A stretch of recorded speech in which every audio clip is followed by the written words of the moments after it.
এই পঞ্চকবির গান, তো এটা তোমার মাথায় কি করে এলো? কৃষ্ণাদি, মঞ্জুদি, সুশীল বাবু এদের কাছে গান শিখেছি, তার সাথে সাথে রবীন্দ্রনাথের গান শিখেছি।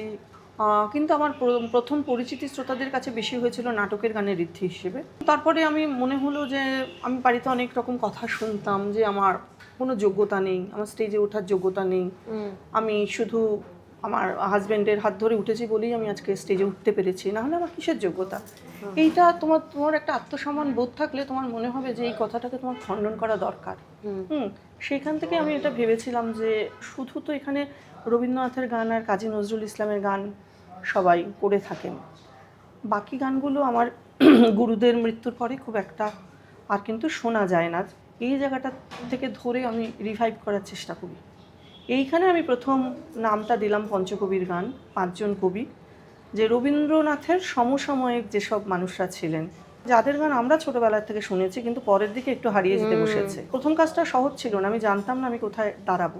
এটা 2013-তে, এবং অনুষ্ঠানটা খুব হিট হলো।